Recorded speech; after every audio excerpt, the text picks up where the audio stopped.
Ezra അധ്യായം 1. ജെറമിയായിലൂടെ കർത്താവ് അരുളിച്ചെയ്ത വചനങ്ങൾ നിറവേറേണ്ടതിന് പേർഷ്യ രാജാവായ സൈറസിനെ അവന്റെ 1-ാം ഭരണവർഷം കർത്താവ് പ്രചോദിപ്പിക്കുകയും അവനൊരു വിളംബരമെഴുതി രാജ്യം മുഴുവൻ പ്രസിദ്ധപ്പെടുത്തുകയും ചെയ്തു.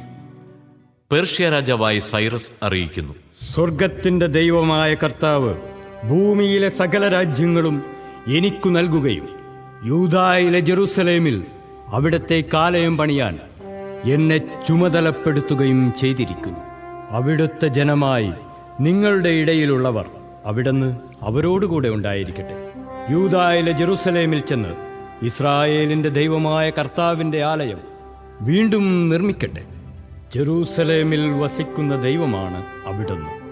അവശേഷിക്കുന്ന ജനം എവിടെ വസിക്കുന്നവരായാലും അവരെ തദ്ദേശവാസികൾ ജെറൂസലേമിലെ ദേവാലയത്തിനു വേണ്ടി സ്വാഭീഷ്ട കാഴ്ചകൾക്കു പുറമെ വെള്ളി, സ്വർണം, ഇതര വസ്തുക്കൾ, മൃഗങ്ങൾ എന്നിവ നൽകി സഹായിക്കട്ടെ.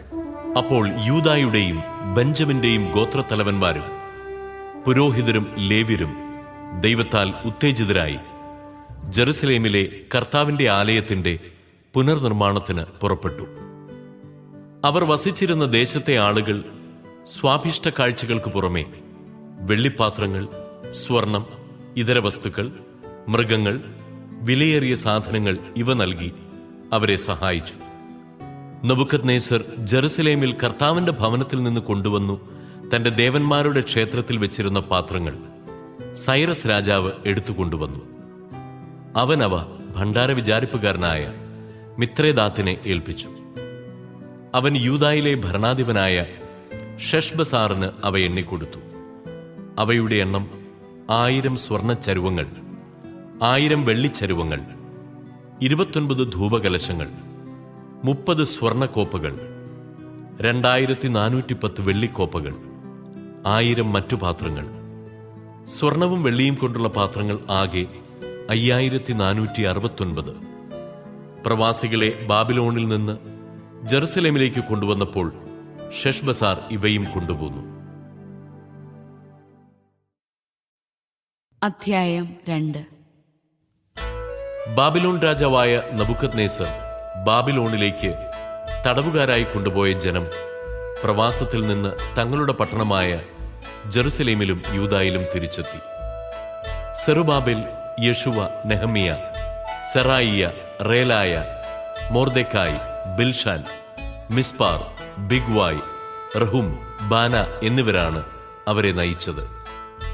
ഇസ്രായേൽ ജനത്തിന്റെ കണക്ക്: പാറോഷിന്റെ പുത്രന്മാർ 2172, ഷഫാത്തിയായുടെ പുത്രന്മാർ 372, ആരായുടെ പുത്രന്മാർ 775, പഹത് മൊവാബിന്റെ, അതായത് യെശുവയുടെയും യോവാബിന്റെയും പുത്രന്മാർ 2812, ഏലാമിന്റെ പുത്രന്മാർ 1254, സാത്തുവിന്റെ പുത്രന്മാർ 945, സക്കായിയുടെ പുത്രന്മാർ 760, ബാനിയുടെ പുത്രന്മാർ 642, ബേബായുടെ പുത്രന്മാർ 623, അസ്ഗാദിന്റെ പുത്രന്മാർ 1222, അദോനിക്കാമിന്റെ പുത്രന്മാർ 666, ബിഗ്വായുടെ പുത്രന്മാർ 2056, അദീനിന്റെ പുത്രന്മാർ 454, അഥേറിന്റെ, അതായത് ഹെസക്കിയായുടെ പുത്രന്മാർ 98, ബേസായുടെ പുത്രന്മാർ 323,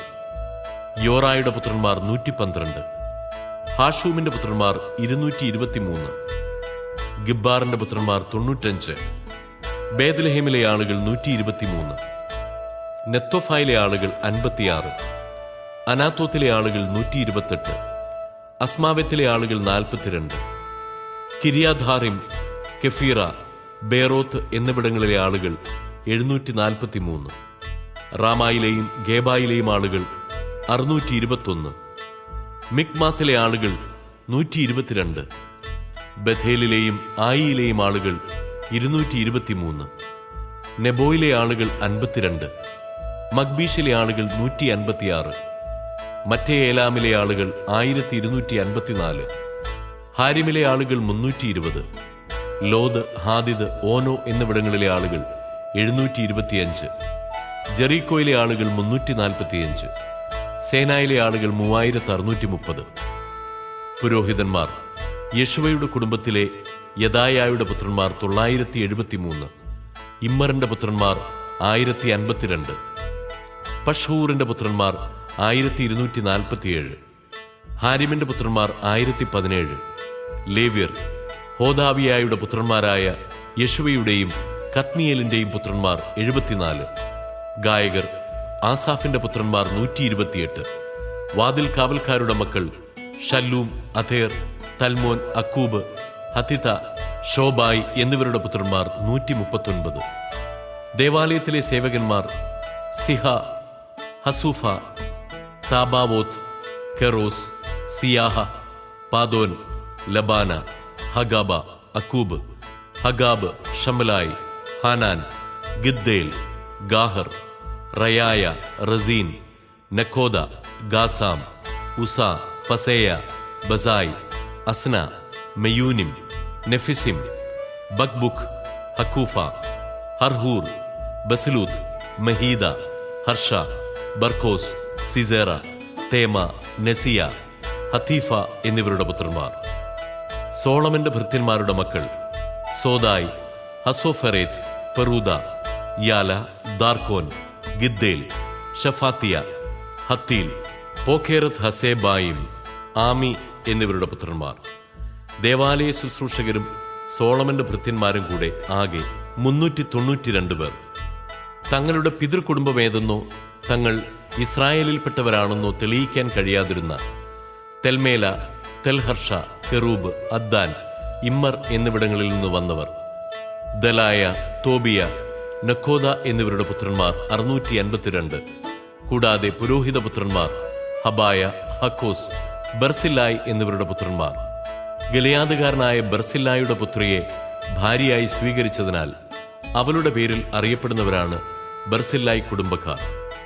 വംശാവലി രേഖയിൽ അംഗത്വം കണ്ടുപിടിക്കാൻ കഴിയാഞ്ഞതിനാൽ ഇവർ അശുദ്ധരായി പൗരോഹിത്യത്തിൽ നിന്ന് പുറന്തള്ളപ്പെട്ടു. ഉറീമും തുമ്മീമും മുഖേന ആരായാൻ ഒരു പുരോഹിതനുണ്ടാകുന്നതുവരെ അതിവിശുദ്ധ ഭോജ്യത്തിൽ പങ്കുചേരുന്നതിൽ നിന്ന് ദേശാധിപതി അവരെ വിലക്കി. സമൂഹത്തിൽ ആകെ 42,360 പേർ ഉണ്ടായിരുന്നു.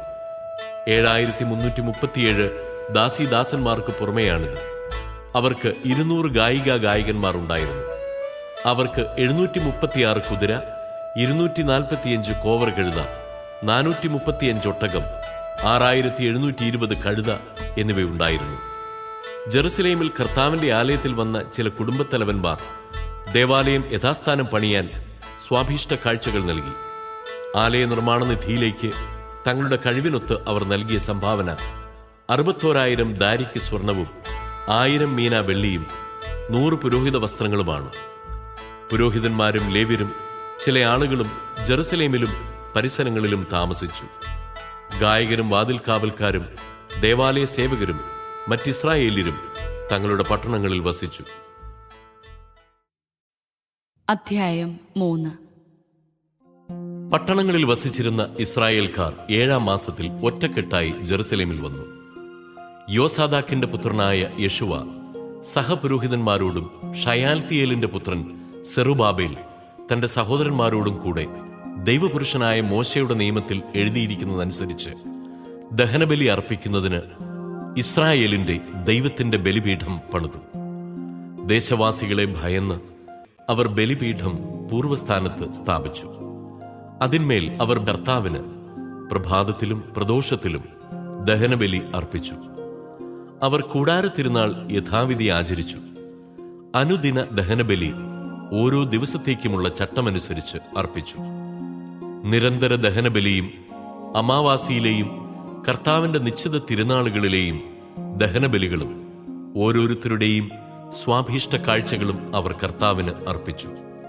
7-ാം മാസം 1-ാം ദിവസം മുതൽ അവർ കർത്താവിന് ദഹനബലി അർപ്പിക്കാൻ തുടങ്ങി. എന്നാൽ കർത്താവിന്റെ ആലയത്തിന് അടിസ്ഥാനമിട്ടിരുന്നില്ല. പേർഷ്യ രാജാവായ സൈറസിന്റെ അനുവാദത്തോടെ അവർ കൽപ്പണിക്കാർക്കും മരപ്പണിക്കാർക്കും പണവും ലബനോനിൽ നിന്ന് ജോപ്പായിലേക്ക് കടൽമാർഗം ദേവദാരു കൊണ്ടുവരാൻ സിദോന്യർക്കും ടൈർ നിവാസികൾക്കും ഭക്ഷണപാനീയങ്ങളും എണ്ണയും നൽകി.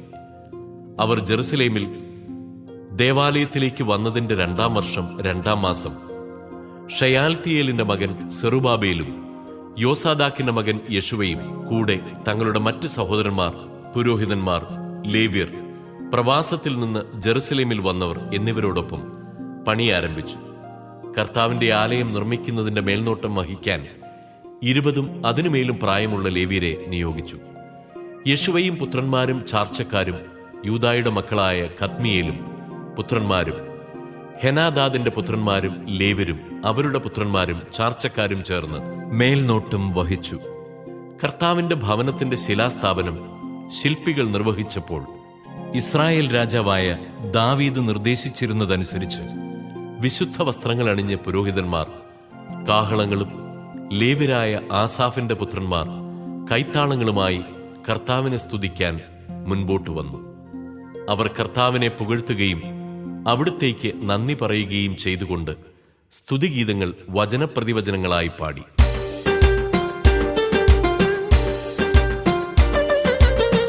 കർത്താവ് നല്ലവനല്ലോ, ഇസ്രായേലിന്റെ നേരെയുള്ള അവിടുത്തെ സ്നേഹം എന്നേക്കും നിലനിൽക്കുന്നു.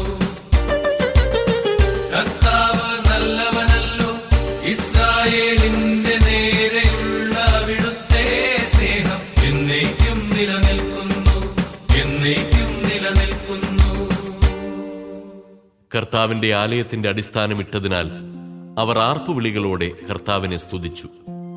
അനേകർ ആഹ്ലാദത്താൽ ആർത്തു വിളിച്ചെങ്കിലും ആദ്യത്തെ ആലയം കണ്ടിട്ടുള്ള പുരോഹിതന്മാരും ലേവ്യരും കുടുംബത്തലവന്മാരുമായ വൃദ്ധന്മാർ ആലയത്തിന് അടിസ്ഥാനമിടുന്നത് കണ്ട് ഉറക്കെ കരഞ്ഞു. സന്തോഷധ്വനികളും വിലാപസ്വരവും തമ്മിൽ വേർതിരിച്ചറിയാൻ കഴിഞ്ഞില്ല. ജനം ഉച്ചത്തിൽ അട്ടഹസിച്ചതിനാൽ ശബ്ദം വിദൂരത്തിൽ കേൾക്കാമായിരുന്നു. അധ്യായം 4. തിരിച്ചെത്തിയ പ്രവാസികൾ ഇസ്രായേലിന്റെ ദൈവമായ കർത്താവിന് ആലയം നിർമ്മിക്കുന്നുവെന്ന് യൂദായുടെയും ബെഞ്ചമിന്റെയും പ്രതിയോഗികൾ കേട്ടു.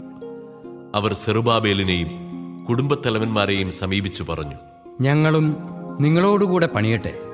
ഞങ്ങളും നിങ്ങളെപ്പോലെ നിങ്ങളുടെ ദൈവത്തെ ആരാധിക്കുകയും ഞങ്ങളെ ഇവിടെ കൊണ്ടുവന്ന അസീറിയ രാജാവായ ഏസർഹദോന്റെ കാലം മുതൽ അവിടത്തേക്ക് ബലിയർപ്പിക്കുകയും ചെയ്തു വരുന്നു. എന്നാൽ സെറുബാബേലും യെശുവയും മറ്റു കുടുംബത്തലവന്മാരും അവരോട് പറഞ്ഞു, ഞങ്ങളുടെ ദൈവത്തിന് ആലയം പണിയുന്നതിൽ നിങ്ങൾ ഒന്നും ചെയ്യേണ്ടതില്ല.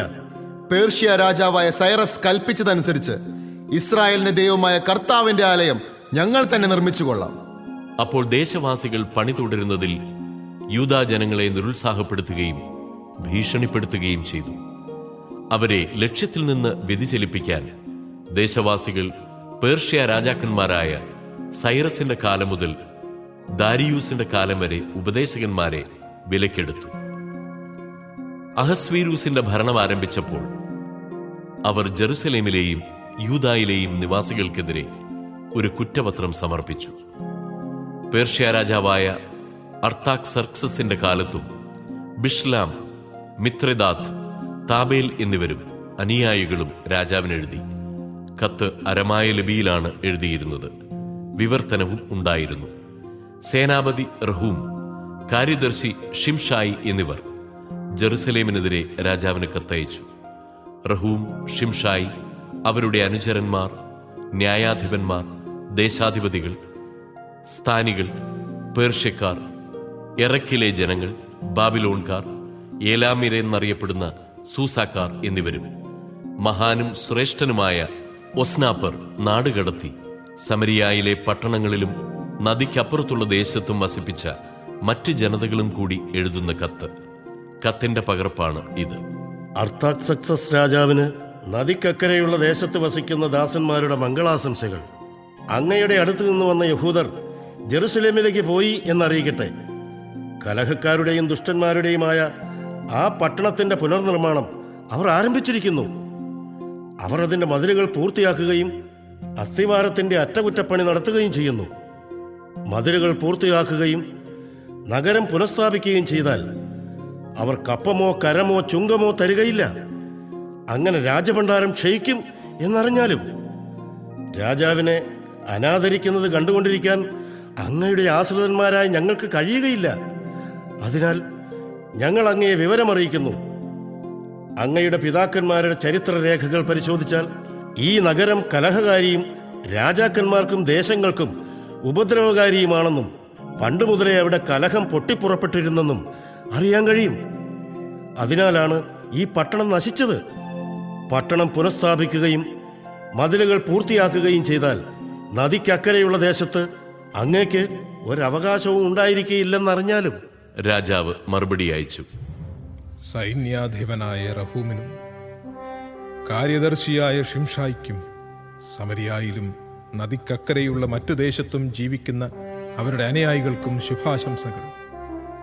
നിങ്ങൾ അയച്ച കത്ത് ഞാൻ വ്യക്തമായി വായിച്ചു കേട്ടു. ഞാനൊരു കൽപ്പന പുറപ്പെടുവിച്ച് അന്വേഷണം നടത്തി. പണ്ട് മുതലേ ഈ നഗരം രാജാക്കന്മാരെ എതിർക്കുകയും കലഹവും കലാപവും അവിടെ നടമാടുകയും ചെയ്തിരുന്നു എന്ന് വ്യക്തമായി. നദിക്കക്കരെയുള്ള ഭൂവിഭാഗം മുഴുവനും ഭരിച്ചിരുന്ന ശക്തരായ രാജാക്കന്മാർ ജെറുസലേമിലുണ്ടായിരുന്നു. അവർ കപ്പവും കരവും ചുങ്കവും ഈടാക്കിയിരുന്നു. ഞാൻ കൽപ്പന പുറപ്പെടുവിക്കുന്നതുവരെ നഗരനിർമ്മാണം നിർത്തിവെക്കാൻ അവരോട് ആജ്ഞാപിക്കുവിൻ. ഇക്കാര്യത്തിൽ അയവ് വരുത്തരുത്. വരുത്തിയാൽ അതും രാജാവിന് ഉപദ്രവകരമായി തീരും. അർത്താക്സർക്സസ് രാജാവിന്റെ കത്തിന്റെ പകർപ്പ് വായിച്ചു കേട്ട റഹൂമും കാര്യദർശിയായ ഷിംഷായിയും അനുയായികളും ജെറുസലേമിലെ യഹൂദരുടെ അടുത്തേക്ക് തിടുക്കത്തിൽ ചെന്ന് അധികാരവും ബലവും ഉപയോഗിച്ച് പണി നിർത്തിവെപ്പിച്ചു. അങ്ങനെ ജെറുസലേമിലെ ദേവാലയത്തിന്റെ പണി നിലച്ചു. പേർഷ്യ രാജാവായ ദാരിയൂസിന്റെ 2-ാം ഭരണവർഷം വരെ അത് മുടങ്ങിക്കിടന്നു. അധ്യായം 5. പ്രവാചകന്മാരായ ഹഗ്ഗായിയും ഇദ്ദോയുടെ മകൻ സഖറിയായും ഇസ്രായേലിന്റെ ദൈവത്തിന്റെ നാമത്തിൽ യൂദായിലും ജെറുസലേമിലുമുള്ള യഹൂദരോട് പ്രവചിച്ചു. ഷയാൽത്തിയേലിന്റെ മകൻ സെറുബാബേലും യോസാദാക്കിന്റെ മകൻ യേശുവയും ജെറുസലേമിൽ ദേവാലയത്തിന്റെ പണി പുനരാരംഭിച്ചു. ദൈവത്തിന്റെ പ്രവാചകന്മാരും അവരെ സഹായിച്ചു.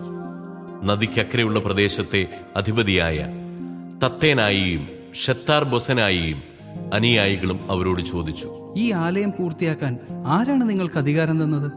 കെട്ടിടം പണിയുന്നവർ ആരൊക്കെയെന്നും അവർ തിരക്കി. എന്നാൽ തങ്ങളുടെ ദൈവത്തിന്റെ ദൃഷ്ടി യൂദാ ശ്രേഷ്ഠന്മാരുടെ മേൽ ഉണ്ടായിരുന്നതിനാൽ ദാരിയൂസിനെ വിവരമറിയിച്ച് മറുപടി ലഭിക്കുന്നതുവരെ അവർ തടയപ്പെട്ടില്ല. നദിക്കക്കരെയുള്ള പ്രദേശത്തിന്റെ അധിപതികളായ തത്തേനായിയും ഷെത്താർ ബൊസനായിയും ഉപാധിപതികളും കൂടി ദാരിയൂസ് രാജാവിന് അയച്ച കത്തിൽ ഇപ്രകാരം എഴുതിയിരുന്നു: ദാരിയൂസ് രാജാവിന് മംഗളാശംസകൾ. അങ്ങ് അറിഞ്ഞാലും ഞങ്ങൾ യൂദാദേശത്ത് അത്യുന്നത ദൈവത്തിന്റെ ആലയത്തിൽ പോയി. അത് വലിയ കല്ലുകൾ കൊണ്ടാണ് പണിയുന്നത്. ഉത്തരം വെച്ചു കഴിഞ്ഞു. പണി ഉത്സാഹപൂർവ്വം മുന്നേറിക്കൊണ്ടിരിക്കുന്നു. ഈ ആലയം പൂർത്തിയാക്കാൻ ആരാണ് നിങ്ങൾക്ക് അധികാരം തന്നതെന്ന് ഞങ്ങൾ ശ്രേഷ്ഠന്മാരോട് ചോദിച്ചു. അങ്ങയെ അറിയിക്കാൻ ഞങ്ങൾ അവരുടെ നേതാക്കന്മാരുടെ പേരുകൾ ആരാഞ്ഞു. അവരുടെ മറുപടി ഇതായിരുന്നു: ഞങ്ങൾ ആകാശത്തിന്റെയും ഭൂമിയുടെയും ദൈവത്തിന്റെ ദാസന്മാരാണ്. വളരെ വർഷങ്ങൾക്ക് മുൻപ് മഹാനായ ഒരു ഇസ്രായേൽ രാജാവ് പണിതീർത്ത ആലയം ഞങ്ങൾ വീണ്ടും പണിയുന്നു.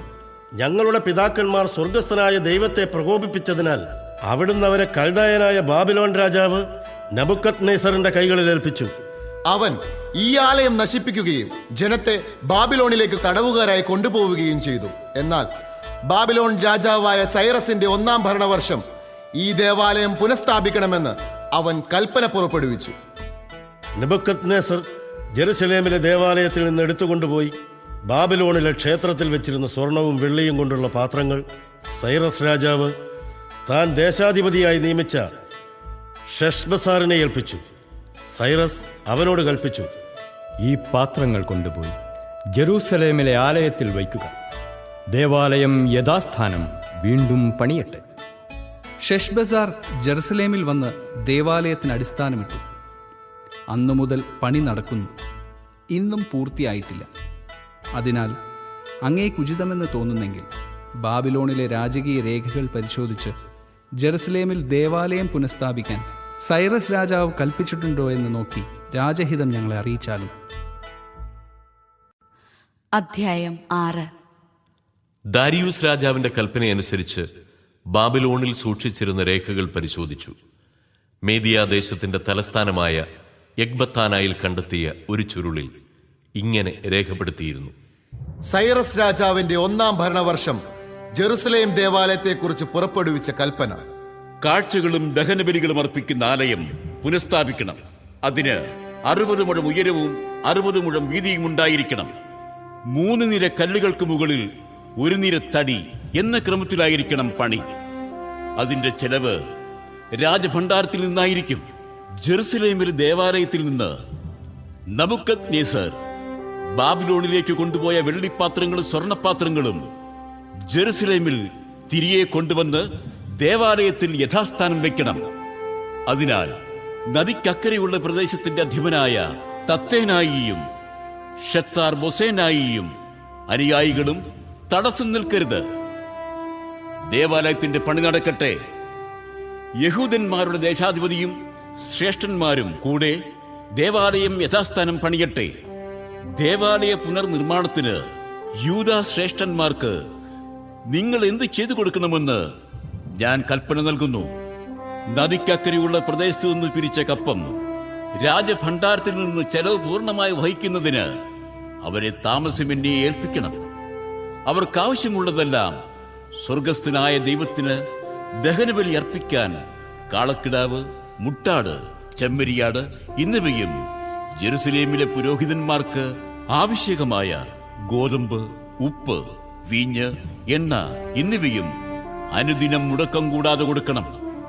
അങ്ങനെ അവർ സ്വർഗസ്ഥനായ ദൈവത്തിന് പ്രസാദകരമായ ബലികൾ അർപ്പിക്കുകയും രാജാവിനും പുത്രന്മാർക്കും വേണ്ടി പ്രാർത്ഥിക്കുകയും ചെയ്യട്ടെ. ഈ കൽപ്പന ലംഘിക്കുന്നവന്റെ വീടിന്റെ തുലാം വലിച്ചെടുത്ത് അവനെ അതിൽ കോർക്കണം. അവന്റെ ഭവനം കുപ്പക്കൂരയാക്കുകയും വേണമെന്ന് ഞാൻ കൽപ്പിക്കുന്നു. ഈ കൽപ്പന ലംഘിക്കുകയോ ജെറുസലേമിലെ ദേവാലയം നശിപ്പിക്കാൻ ശ്രമിക്കുകയോ ചെയ്യുന്ന രാജാക്കന്മാരെയും ജനങ്ങളെയും തന്റെ നാമം അവിടെ സ്ഥാപിച്ച ദൈവം നശിപ്പിക്കട്ടെ. ഞാൻ ദാരിയൂസ് പുറപ്പെടുവിക്കുന്ന കൽപ്പന ഇത് ശ്രദ്ധാപൂർവം നിറവേറ്റണം. ദാരിയൂസ് രാജാവിന്റെ കൽപ്പന നദിക്കക്കരെയുള്ള ദേശത്തിന്റെ അധിപതികളായ തത്തേനായിയും ഷെത്താർ ബൊസനായിയും അനുചരന്മാരും സുഹൃത്തുക്കളും ശുഷ്കാന്തിയോടെ അനുവർത്തിച്ചു. പ്രവാചകന്മാരായ ഹഗ്ഗായി, ഇദ്ദോയുടെ മകൻ സഖറിയ എന്നിവർ ആഹ്വാനം ചെയ്തതനുസരിച്ച് യൂദാ ശ്രേഷ്ഠന്മാർ പണി ത്വരിതപ്പെടുത്തി. ഇസ്രായേലിന്റെ ദൈവത്തിന്റെ കൽപ്പനയും പേർഷ്യ രാജാക്കന്മാരായ സൈറസ്, ദാരിയൂസ്, അർത്താക്സർക്സസ് എന്നിവരുടെ ആജ്ഞകളും അനുസരിച്ച് അവർ പണി പൂർത്തിയാക്കി. ദാരിയൂസ് രാജാവിന്റെ 6-ാം ഭരണവർഷം ആദാർ മാസം 3-ാം ദിവസം ആലയം പൂർത്തിയായി. പുരോഹിതന്മാരും ലേവ്യരും മടങ്ങിയെത്തിയ മറ്റു പ്രവാസികളും ഉൾപ്പെട്ട ഇസ്രായേൽ ജനം അത്യാഹ്ലാദപൂർവം ദേവാലയത്തിന്റെ പ്രതിഷ്ഠാകർമ്മം ആഘോഷിച്ചു. ദേവാലയ പ്രതിഷ്ഠയ്ക്ക് അവർ 100 കാളകളെയും 200 മുട്ടാടുകളെയും 400 ചെമ്മരിയാടുകളെയും ബലിയർപ്പിച്ചു. ഇസ്രായേൽ ജനത്തിനു വേണ്ടി ഗോത്രങ്ങളുടെ എണ്ണമനുസരിച്ച് 12 മുട്ടാടുകളെ പാപപരിഹാര ബലിയായും അർപ്പിച്ചു. മോശയുടെ ഗ്രന്ഥത്തിൽ എഴുതിയിരിക്കുന്നതനുസരിച്ച് ജെറുസലേമിൽ ദൈവശുശ്രൂഷ ചെയ്യാൻ പുരോഹിതന്മാരെ ഗണമനുസരിച്ചും ലേവ്യരെ തവണയനുസരിച്ചും നിയമിച്ചു. തിരിച്ചെത്തിയ പ്രവാസികൾ 1-ാം മാസം 14-ാം ദിവസം പെസഹ ആചരിച്ചു. പുരോഹിതന്മാരും ലേവ്യരും ഒരുമിച്ച് തങ്ങളെ തന്നെ ശുദ്ധീകരിച്ചു. ശുദ്ധരായി തീർന്ന അവർ തങ്ങൾക്കും സഹപുരോഹിതന്മാർക്കും പ്രവാസത്തിൽ നിന്ന് മടങ്ങിയെത്തിയ എല്ലാവർക്കും വേണ്ടി പെസഹ കുഞ്ഞാടിനെ കൊന്നു. പ്രവാസത്തിൽ നിന്ന് മടങ്ങിയെത്തിയ ഇസ്രായേല്യരും ഇസ്രായേലിന്റെ ദൈവമായ കർത്താവിനെ ആരാധിക്കാൻ തദ്ദേശവാസികളുടെ മ്ലേച്ഛതകളിൽ നിന്നൊഴിഞ്ഞ് അവരോട് ചേർന്നവരും അത് ഭക്ഷിച്ചു. പുളിപ്പില്ലാത്ത അപ്പത്തിന്റെ തിരുനാൾ അവർ 7 ദിവസം സന്തോഷപൂർവം ആചരിച്ചു. കർത്താവ് അവരെ ആഹ്ലാദഭരിതരാക്കുകയും ഇസ്രായേലിന്റെ ദൈവത്തിന്റെ ആലയം നിർമ്മിക്കുന്നതിൽ സഹായിക്കാൻ അസീറിയ രാജാവിന്റെ ഹൃദയം അനുകൂലമാക്കുകയും ചെയ്തു. അധ്യായം 7. പേർഷ്യ രാജാവായ അർത്താക്സർക്സസിന്റെ ഭരണകാലത്ത് സെറായായുടെ മകനായ എസ്ര ബാബിലോണിൽ നിന്ന് പുറപ്പെട്ടു. ഹിൽക്കിയായുടെ മകൻ അസറിയായുടെ മകനായിരുന്നു സെറായ. ഹിൽക്കിയ ഷല്ലൂമിന്റെയും അവൻ സാദോക്കിന്റെയും സാദോക്ക് അഹിത്തൂബിന്റെയും മകനായിരുന്നു. അഹിത്തൂബ് അമരിയായുടെയും അവൻ അസറിയായുടെയും അസറിയ മെറായോത്തിൻ്റെയും മകനായിരുന്നു.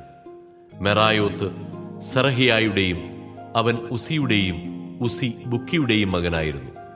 ബുക്കി അബിഷുവയുടെയും അവൻ ഫിനഹാസിൻ്റെയും ഫിനഹാസ് എലയാസറിൻ്റെയും അവൻ പ്രധാന പുരോഹിതനായ അഹറോന്റെയും മകനായിരുന്നു. ഇസ്രായേലിന്റെ ദൈവമായ കർത്താവ് നൽകിയ മോശയുടെ നിയമത്തിൽ അവഗാഹമുള്ളവനായിരുന്നു എസ്ര. ദൈവമായ കർത്താവിന്റെ കരം അവന്റെ മേലുണ്ടായിരുന്നതിനാൽ അവൻ ആവശ്യപ്പെട്ടതെല്ലാം രാജാവ് അനുവദിച്ചു. അർത്താക്സർക്സസ് രാജാവിന്റെ 7-ാം ഭരണവർഷം കുറെ ഇസ്രായേല്യരും ലേവ്യരും പുരോഹിതരും ഗായകരും വാതിൽ കാവൽക്കാരും ദേവാലയ ശുശ്രൂഷകരും എസ്രായോടൊപ്പം ജെറുസലേമിലേക്ക് പോന്നു. അവൻ ജെറുസലേമിലെത്തിയത് രാജാവിന്റെ 7-ാം ഭരണവർഷം 5-ാം മാസമാണ്. ദൈവാനുഗ്രഹത്താൽ അവൻ 1-ാം മാസം 1-ാം ദിവസം ബാബിലോണിൽ നിന്ന് യാത്ര പുറപ്പെട്ട് 5-ാം മാസം 1-ാം ദിവസം ജെറുസലേമിലെത്തി.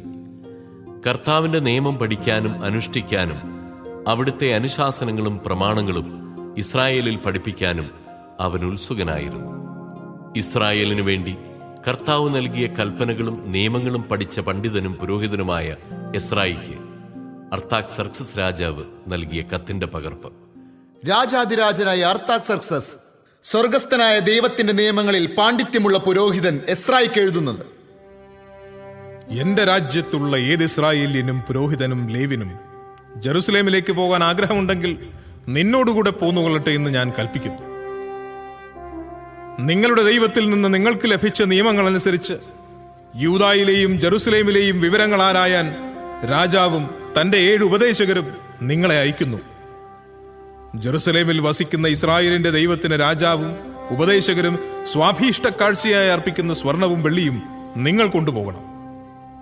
ബാബിലോൺ ദേശത്തു നിന്ന് നിങ്ങൾക്ക് ലഭിച്ച സ്വർണവും വെള്ളിയും ജെറുസലേമിലെ ദേവാലയത്തിനു വേണ്ടി ജനവും പുരോഹിതന്മാരും അർപ്പിക്കുന്ന സ്വാഭീഷ്ട കാഴ്ചകളും നിങ്ങൾ കൊണ്ടുപോകണം. ഈ പണം കൊണ്ട് കാള, മുട്ടാട്, ചെമ്മരിയാട് എന്നിവയെ ധാന്യബലിക്കും പാനീയ ബലിക്കും ആവശ്യകമായ വസ്തുക്കളോടുകൂടി വാങ്ങി ജെറുസലേമിൽ നിങ്ങളുടെ ദൈവത്തിന്റെ ആലയത്തിലെ ബലിപീഠത്തിൽ അർപ്പിക്കണം. ശേഷിച്ച സ്വർണവും വെള്ളിയും കൊണ്ട് നീയും സഹോദരന്മാരും നിങ്ങളുടെ ദൈവത്തിന്റെ ഹിതമനുസരിച്ച് ഉചിതമെന്ന് തോന്നുന്നത് ചെയ്തുകൊള്ളുക. നിങ്ങളുടെ ദൈവത്തിന്റെ ആലയത്തിലെ ശുശ്രൂഷയ്ക്കായി നൽകിയിട്ടുള്ള പാത്രങ്ങൾ ജെറുസലേമിന്റെ ദൈവത്തിന് സമർപ്പിക്കണം. കൂടാതെ നിങ്ങളുടെ ദൈവത്തിന്റെ ആലയത്തിൽ എന്തെങ്കിലും ആവശ്യം വന്നാൽ അത് രാജഭണ്ഡാരത്തിൽ നിന്ന് എടുത്തുകൊള്ളൂ. നദിക്കക്കരയുള്ള ദേശത്തെ ഭണ്ഡാര വിചാരകരോട് ഞാൻ അർത്താക്സർക്സസ് രാജാവ് കൽപ്പിക്കുന്നു: പുരോഹിതനും സ്വർഗസ്ഥനായ ദൈവത്തിന്റെ നിയമത്തിൽ പണ്ഡിതനുമായ എസ്ര നിങ്ങളോട് ആവശ്യപ്പെടുന്നതെന്തും വെള്ളി 100 താലന്ത് വരെയും ഗോതമ്പ് 100 കോർ വരെയും വീഞ്ഞും എണ്ണയും 100 വെത്ത് വരെയും ഉപ്പ് ആവശ്യം പോലെയും ശുഷ്കാന്തിയോടെ കൊടുക്കണം. സ്വർഗസ്ഥനായ ദൈവത്തിന്റെ ക്രോധം രാജാവിന്റെയും പുത്രന്മാരുടെയും രാജ്യത്തിന്മേൽ പതിക്കാതിരിക്കാൻ അവിടുന്ന് കൽപ്പിക്കുന്നതെന്തും അവിടുത്തെ ആലയത്തിന് വേണ്ടി കൊടുക്കാൻ ശ്രദ്ധിക്കുക.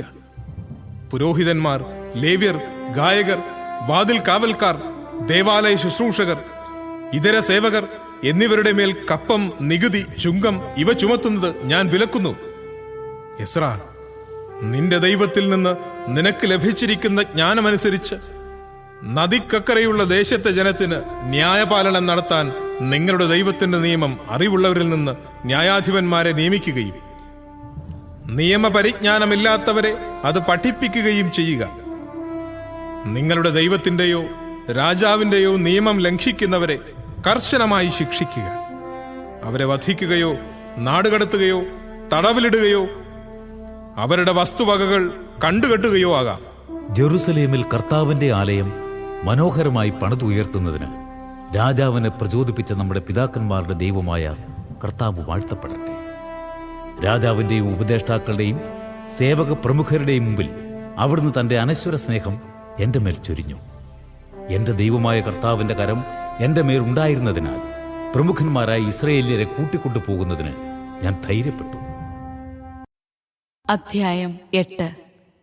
അർത്താക്സർക്സസ് രാജാവിന്റെ ഭരണകാലത്ത് എന്നോടൊപ്പം ബാബിലോണിൽ നിന്ന് പോന്ന കുടുംബത്തലവന്മാർ വംശാവലിക്രമത്തിൽ: ഫിനഹാസ് കുടുംബത്തിൽപ്പെട്ട ഗർഷോം, ഇത്താമർ വംശജനായ ദാനിയേൽ, ദാവീദിന്റെ കുടുംബത്തിൽപ്പെട്ട ഷെക്കാനിയായുടെ പുത്രൻ ഹത്തൂഷ്. പറോഷ് കുടുംബത്തിൽപ്പെട്ട സക്കറിയായും 150 പേരും. പഹാത്തും മൊവാബു വംശജനായ സറാഖിയായുടെ മകൻ എലിയേ ഹോവേനായിയും 200 പേരും. സാത്തുവിന്റെ കുടുംബത്തിൽപ്പെട്ട യഹസിയേലിന്റെ മകൻ ഷെക്കാനിയായും 300 പേരും. അദീൻ വംശജനായ ജോനാഥന്റെ മകൻ ഏബദും 50 പേരും. ഏലാമിന്റെ കുടുംബത്തിൽപ്പെട്ട അത്താലിയായുടെ മകൻ യേഷായായും 70 പേരും. ഷെഫാത്തിയ വംശജനായ മിഖായേലിന്റെ മകൻ സെബാദിയായും 80 പേരും. യോവാബിന്റെ കുടുംബത്തിൽപ്പെട്ട യഹിയേലിന്റെ മകൻ ഒബാദിയായും 218 പേരും. ബാനി വംശജനായ യോസിഫിയായുടെ മകൻ ഷെലോമിത്തും 160 പേരും. ബേബായിയുടെ കുടുംബത്തിൽപ്പെട്ട ബേബായിയുടെ മകൻ സഖറിയായും 28 പേരും. അസ്ഗാദിന്റെ കുടുംബത്തിൽപ്പെട്ട ഹക്കാത്താനിന്റെ മകൻ യോഹനാനും 110 പേരും.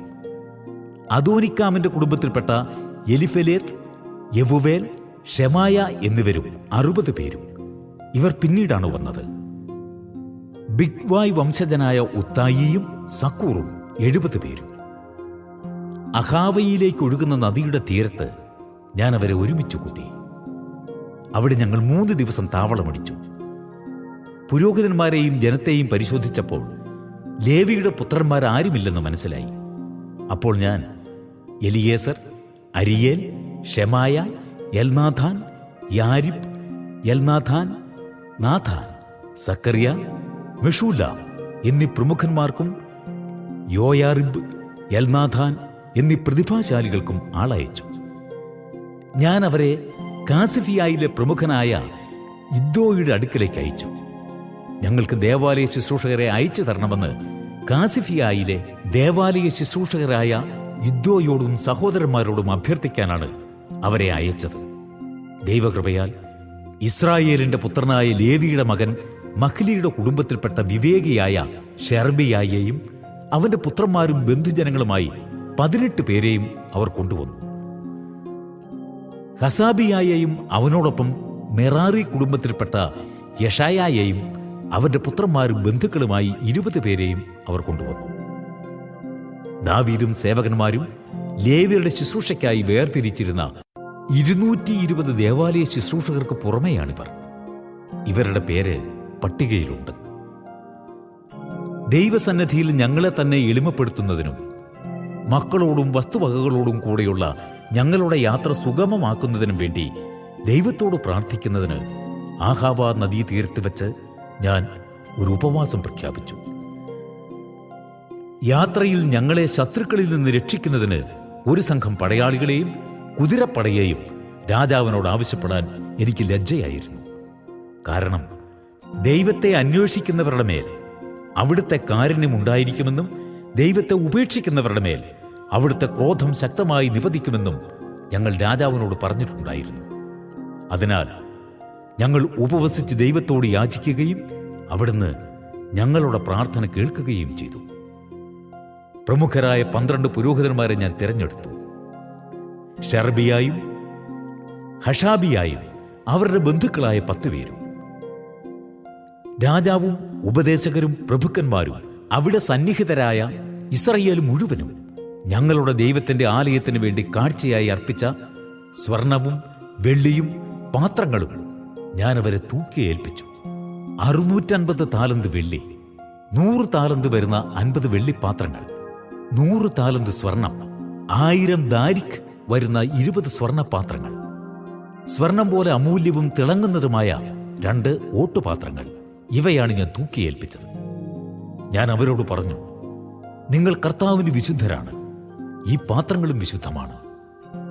ഈ സ്വർണവും വെള്ളിയും നിങ്ങളുടെ പിതാക്കന്മാരുടെ ദൈവമായ കർത്താവിനുള്ള സ്വാഭീഷ്ട കാഴ്ചകളാണ്.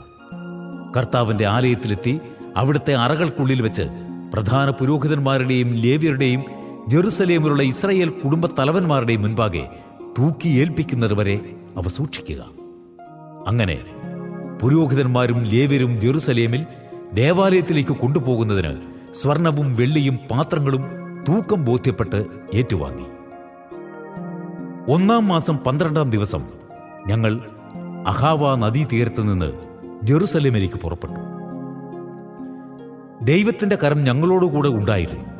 അവിടുന്ന് ഞങ്ങളെ ശത്രുക്കളിൽ നിന്നും വഴിയിലുള്ള അപകടങ്ങളിൽ നിന്നും രക്ഷിച്ചു.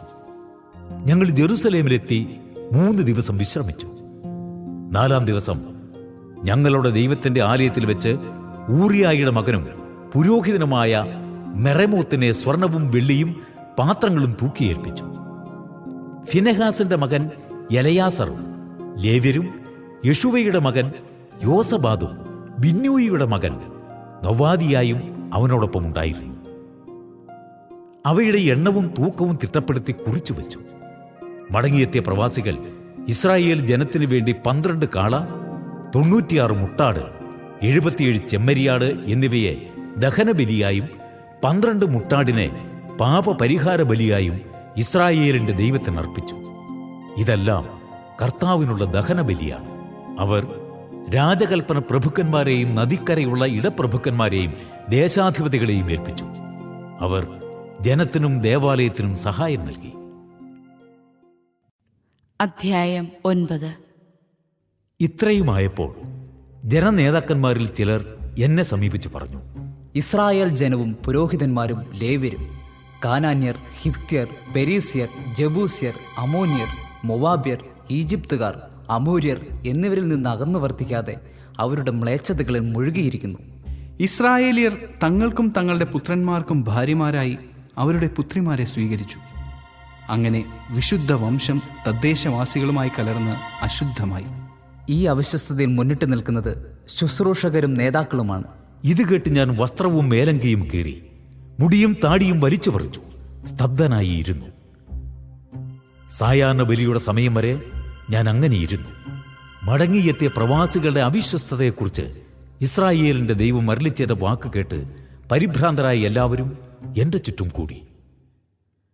സായാഹ്ന ബലിയുടെ സമയത്ത് ഞാൻ ഉപവാസത്തിൽ നിന്ന് എഴുന്നേറ്റ് കീറിയ വസ്ത്രവും മേലങ്കയുമായി മുട്ടിന്മേൽ വീണ് എന്റെ ദൈവമായ കർത്താവിന്റെ നേർക്ക് കൈകൾ ഉയർത്തി അപേക്ഷിച്ചു.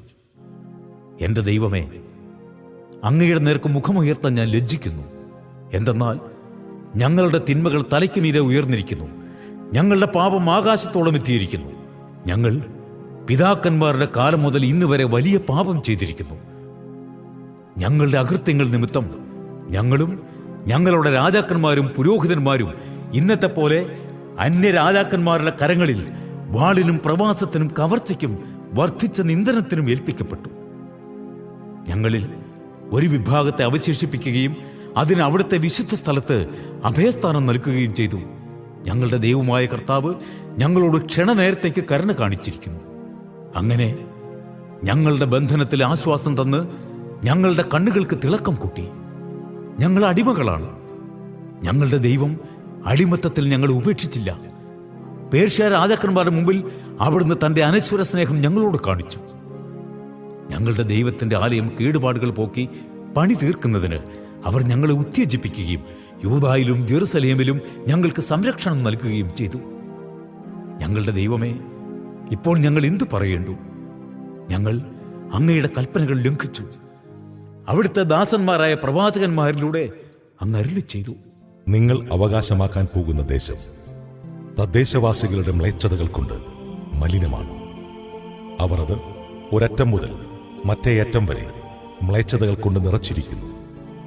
അതിനാൽ നിങ്ങളുടെ പുത്രിമാർ അവരുടെ പുത്രന്മാർക്കോ അവരുടെ പുത്രിമാർ നിങ്ങളുടെ പുത്രന്മാർക്കോ ഭാര്യമാരാകരുത്. അവരുടെ സമാധാനവും സമൃദ്ധിയും തേടുകയുമരുത്. നിങ്ങൾ ശക്തിയാർജിച്ച് ദേശത്തെ വിഭവങ്ങൾ അനുഭവിക്കുകയും അത് മക്കൾക്ക് ശാശ്വതാവകാശമായി കൊടുക്കുകയും ചെയ്യുന്നതിന് അവർക്ക് സമാധാനവും ഐശ്വര്യവും കാക്ഷിക്കരുത്. ഞങ്ങളുടെ ദുഷ്കൃത്യങ്ങളും മഹാപാപങ്ങളും നിമിത്തം ഞങ്ങൾക്ക് വന്നു ഭവിച്ചിരിക്കുന്ന ശിക്ഷ ഞങ്ങൾ അർഹിക്കുന്നതിൽ കുറവാണ്. ഞങ്ങളിൽ ഒരു ഭാഗത്തെ അവിടുന്ന് അവശേഷിപ്പിച്ചിരിക്കുന്നു. ഇനിയും ഞങ്ങൾ അങ്ങയുടെ കൽപ്പനകൾ ലംഘിച്ച് ഈ മ്ലേച്ഛതകൾ പ്രവർത്തിക്കുന്ന ജനങ്ങളുമായി വിവാഹബന്ധത്തിൽ ഏർപ്പെടുകയോ ഞങ്ങളിൽ ആരും രക്ഷപ്പെടുകയോ അവശേഷിക്കുകയോ ചെയ്യാത്ത വിധം അങ്ങ് കോപത്താൽ ഞങ്ങളെ നശിപ്പിക്കുകയില്ലേ? ഇസ്രായേലിന്റെ ദൈവമായ കർത്താവേ, അവിടുന്ന് നീതിമാനാണ്. ഇതാ, ഞങ്ങളിൽ ഒരു അവശിഷ്ട ഭാഗം രക്ഷപ്പെട്ടിരിക്കുന്നു. ഞങ്ങൾ അവിടുത്തെ മുമ്പിൽ പാപവും പേർ നിൽക്കുന്നു. അങ്ങനെ അങ്ങയുടെ മുമ്പിൽ നിൽക്കാൻ ആരും അർഹരല്ല. അധ്യായം 10. എസ്ര ദേവാലയത്തിൽ നിലത്ത് വീണ് കിടന്ന് കരയുകയും പാപങ്ങൾ ഏറ്റുപറഞ്ഞു പ്രാർത്ഥിക്കുകയും ചെയ്തപ്പോൾ സ്ത്രീപുരുഷന്മാരും കുട്ടികളുമടക്കം ഒരു വലിയ സമൂഹം ചുറ്റും കൂടി. അവർ കഠിനവ്യഥയോടെ വിലപിച്ചു. ഏലാമിന്റെ കുടുംബത്തിൽപ്പെട്ട യഹിയേലിന്റെ മകൻ ഷക്കാനിയ എസ്രായോട് പറഞ്ഞു, നാം നമ്മുടെ ദൈവത്തോട് അവിശ്വസ്തത കാണിച്ച് ദേശത്തെ അന്യ സ്ത്രീകളെ വിവാഹം ചെയ്തു. എങ്കിലും ഇസ്രായേലിന് ഇപ്പോഴും ആശയ്ക്ക് വഴിയുണ്ട്. അങ്ങും നമ്മുടെ ദൈവത്തിൻ്റെ കൽപ്പനകളെ ഭയപ്പെടുന്നവരും അനുശാസിക്കുന്നതനുസരിച്ച് ഈ ഭാര്യമാരെയും കുട്ടികളെയും ഉപേക്ഷിക്കുമെന്ന് നമുക്ക് ദൈവത്തോട് പ്രതിജ്ഞ ചെയ്യാം. ദൈവത്തിൻ്റെ നിയമം അനുശാസിക്കുന്നത് നാം ചെയ്യും. എഴുന്നേൽക്കൂ, ഇത് ചെയ്യേണ്ടത് അങ്ങാണ്. ഞങ്ങളും അങ്ങയോടൊത്തുണ്ട്. ധൈര്യപൂർവ്വം ചെയ്യുക. അപ്പോൾ എസ്ര എഴുന്നേറ്റ് അപ്രകാരം ചെയ്തു കൊള്ളാമെന്ന് ശപഥം ചെയ്യാൻ പുരോഹിത പ്രമുഖന്മാരെയും ലേവ്യരെയും ഇസ്രായേൽ ജനത്തെയും പ്രേരിപ്പിച്ചു. അവർ ശപഥം ചെയ്തു. അനന്തരം എസ്ര ദേവാലയത്തിന് മുൻപിൽ നിന്ന് പിൻവാങ്ങി. എലിയാഷിമിന്റെ മകൻ യഹോഹനാന്റെ മുറിയിൽ ചെന്നു. ഭക്ഷണപാനീയങ്ങൾ ഒന്നും കഴിക്കാതെ പ്രവാസികളുടെ അവിശ്വസ്തതയെക്കുറിച്ച് വിലപിച്ചുകൊണ്ട് അവൻ രാത്രി കഴിച്ചു. യൂദായിലും ജെറുസലേമിലും അവൻ വിളംബരം ചെയ്തു, മടങ്ങിയെത്തിയ പ്രവാസികളെല്ലാവരും ജെറുസലേമിൽ ഒരുമിച്ച് കൂടട്ടെ. 3 ദിവസത്തിനകം വരാതിരിക്കുന്നവന്റെ വസ്തുവകകൾ ശുശ്രൂഷകന്മാരുടെയും ശ്രേഷ്ഠന്മാരുടെയും ആജ്ഞ അനുസരിച്ച് കണ്ടുകെട്ടുകയും പ്രവാസികളുടെ സമൂഹത്തിൽ നിന്ന് അവനെ ബഹിഷ്കരിക്കുകയും ചെയ്യും. 3 ദിവസത്തിനുള്ളിൽ യൂദാ ബെഞ്ചമിൻ ഗോത്രജർ ജെറുസലേമിൽ സമ്മേളിച്ചു. 9-ാം മാസം 20-ാം ദിവസമായിരുന്നു അത്. ദേവാലയത്തിൽ സമ്മേളിച്ച അവർ ഭയവും പേമാരിയും നിമിത്തം വിറയ്ക്കുന്നുണ്ടായിരുന്നു. പുരോഹിതൻ എസ്ര അവരെ അഭിസംബോധന ചെയ്തു പറഞ്ഞു, നിങ്ങൾ നിയമം ലംഘിച്ച് അന്യ സ്ത്രീകളെ വിവാഹം ചെയ്യുകയും ഇസ്രായേലിന്റെ പാപം വർദ്ധിപ്പിക്കുകയും ചെയ്തു. അതിനാൽ ഇപ്പോൾ നിങ്ങളുടെ പിതാക്കന്മാരുടെ ദൈവമായ കർത്താവിനോട് പാപം ഏറ്റുപറയുകയും അവിടുത്തെ ഹിതം അനുവർത്തിക്കുകയും ചെയ്യുവിൻ. ദേശവാസികളിൽ നിന്നും അന്യ സ്ത്രീകളിൽ നിന്നും ഒഴിഞ്ഞു നിൽക്കുവിൻ. അപ്പോൾ സമൂഹം മുഴുവൻ ഉച്ചത്തിൽ പ്രതിവചിച്ചു, അങ്ങനെ തന്നെ അങ്ങ് പറഞ്ഞതുപോലെ ഞങ്ങൾ ചെയ്യും. ജനം വളരെയുണ്ട്. ഇത് പേമാരിയുടെ കാലവുമാണ്. ഞങ്ങൾക്ക് പുറത്ത് നിൽക്കാനാവില്ല. ഇത് 1-2 ദിവസം കൊണ്ട് തീരുന്ന കാര്യമല്ല. ഞങ്ങൾ അത്രയ്ക്ക് അപരാധം ചെയ്തിരിക്കുന്നു. നമ്മുടെ ശുശ്രൂഷകന്മാർ സമൂഹത്തിന്റെ പ്രതിനിധികളാവട്ടെ. നമ്മുടെ ദൈവത്തിന്റെ ക്രോധം ശമിക്കുന്നതുവരെ അന്യ സ്ത്രീകളെ വിവാഹം ചെയ്തിട്ടുള്ള നഗരവാസികൾ അതത് നഗരങ്ങളിലെ ശ്രേഷ്ഠന്മാരോടും ന്യായാധിപന്മാരോടും കൂടെ നിശ്ചിത സമയത്ത് ഇവിടെ വരട്ടെ. അസ്ഹേലിന്റെ മകൻ ജോനാഥാനും തിക്വായുടെ മകൻ യഹ്സിയായും മാത്രം ഇതിനെ എതിർത്തു. മെഷുല്ലാമും ലേവിനായ ഷബത്തായിയും അവരെ പിന്താങ്ങി. തിരിച്ചെത്തിയ പ്രവാസികൾ ആ തീരുമാനം സ്വീകരിച്ചു. പുരോഹിതൻ എസ്ര കുടുംബത്തലവന്മാരിൽ നിന്ന് ആളുകളെ തിരഞ്ഞെടുത്ത് പേരു രേഖപ്പെടുത്തി. 10-ാം മാസം 1-ാം ദിവസം അവർ അന്വേഷണം ആരംഭിക്കാൻ സമ്മേളിച്ചു. 1-ാം മാസം 1-ാം ദിവസമായപ്പോൾ അന്യ സ്ത്രീകളെ വിവാഹം ചെയ്തിരുന്നവരുടെ വിചാരണ പൂർത്തിയായി.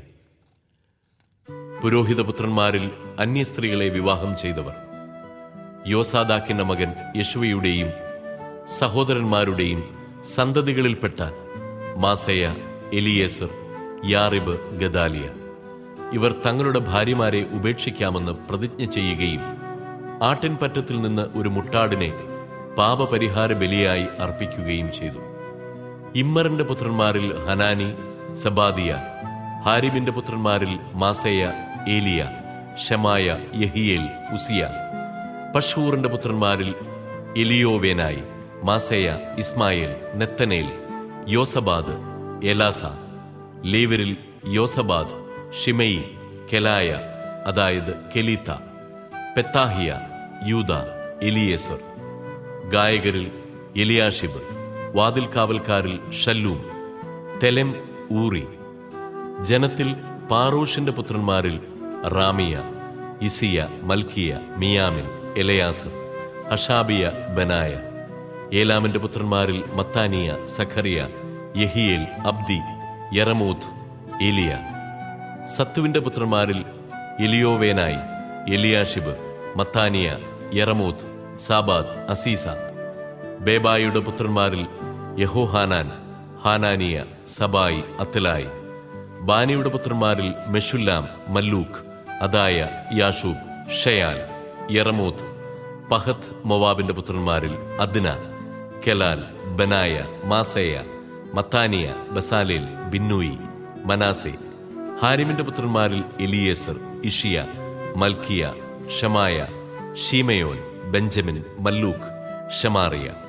ഹാഷൂമിന്റെ പുത്രന്മാരിൽ മത്തനായി, മത്താത്ത, സാബാദ്, എലിഫെലത്ത്, യെറമായി, മനാസെ, ഷിമെയി. ബാനിയുടെ പുത്രന്മാരിൽ മാദായി, അമ്രാം, യുവേൽ, ബനായ, ബദേയ, കെലൂഹി, വാനിയ, മെറമോത്ത്, ഏലിയാഷിബ്, മത്താനിയ, മത്തേനായി, യാസു.